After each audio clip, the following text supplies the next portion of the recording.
AP అప్పు 9.74 లక్షల కోట్లు. ప్రభుత్వ ఆస్తుల్ని తాకట్టు పెట్టారు. శ్వేతపత్రం విడుదల చేసిన సీఎం చంద్రబాబు.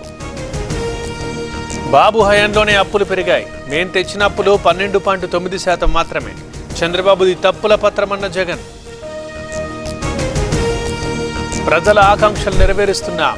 ఏడాదిలో 60,000 ఉద్యోగాలు ఇస్తాం. నిరుద్యోగులు అధైర్యపడొద్దన్న తెలంగాణ సీఎం. గోదావరిలో నీరుంది, కానీ ప్రభుత్వానికే ఇచ్చే మనసు లేదు. అసెంబ్లీలో నిలదీస్తామన్న కేటీఆర్. బీఆర్ఎస్ నేతలు కళ్లున్న కబోదులు. మేడిగడ్డను భూతద్దంలో చూపించారు. గత విధ్వంసాన్ని ఎండగడతామన్న వేముల వీరేశం. పంచాయతీలు నిర్వీర్యం చేశారు. గత ప్రభుత్వం గాలి కొదిలేసింది. రూట్ మ్యాప్ రూపొందిస్తున్నామన్న పవన్ కళ్యాణ్.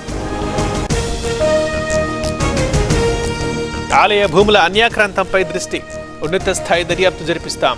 బాధ్యులపై చర్యలుంటాయన్న ఆనం.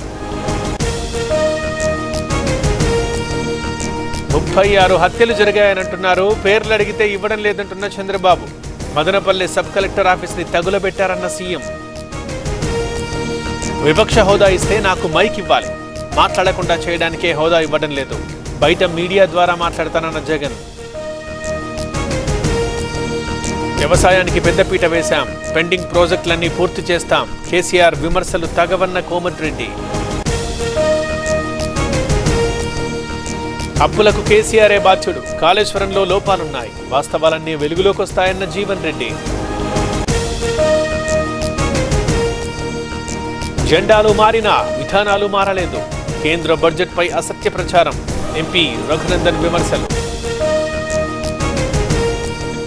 ముచ్చింతలాశ్రమానికి రామ్నాథ్. సమతామూర్తిని దర్శించుకున్న మాజీ రాష్ట్రపతి. ఆకట్టుకున్న చిన్నారుల నృత్యం. రోడ్డెక్కిన మున్సిపల్ కార్మికులు. 4 నెలలుగా జీతాలు ఇవ్వట్లేదని ఆవేదన. కాగజ్ నగర్లో కాంట్రాక్టు సిబ్బంది ధర్నా. కుప్పంలో భువనేశ్వరి పర్యటన. డిఎస్సి కోచింగ్ సెంటర్ ఏర్పాటుకి హామీ. ఎన్టీఆర్ ట్రస్ట్ మహిళలకి అండగా ఉంటుందని భరోసా. మదనపల్లి ఘటనలో ఉద్యోగుల ప్రమేయం ఉండొచ్చు. ఫోరెన్సిక్ రిపోర్ట్ వచ్చాక చర్యలుంటాయి. మాధవరెడ్డి అనే వ్యక్తి పరారీలో ఉన్నాడన్న సిసోడియా. హత్యకి గురైన వైసీపీ మహిళా నేత కుటుంబానికి సాయం. 5 లక్షల ఆర్థిక సాయం ప్రకటించిన జగన్. అందజేసిన ఆదోని మాజీ ఎమ్మెల్యే. శిథిలావస్థలో కోటపల్లి హాస్టల్. పెచ్చులోడుతోన్న భవనం. బిక్కుబిక్కుమంటున్న విద్యార్థులు. అల్లూరు జిల్లాలో వాగుల ఉధృతి. భయపడుతోన్న వరదలు. ప్రమాదకరంగా దాటుతోన్న స్థానికులు.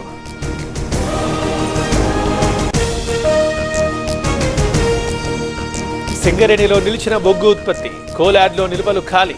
40,09,00,000 మేర నష్టం. గుజరాత్లో వరద బీభత్సం. ఇళ్లను ముంచెత్తిన ఫ్లడ్. బయటకు రావాలంటే భయం.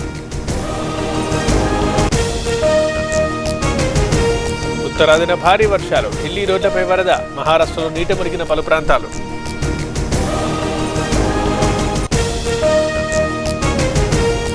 కార్గిల్ యుద్ధానికి 25 ఏళ్లు. ఘనంగా విజయ్ దివస్. అమరులకు ప్రధాని మోదీ నివాళులు.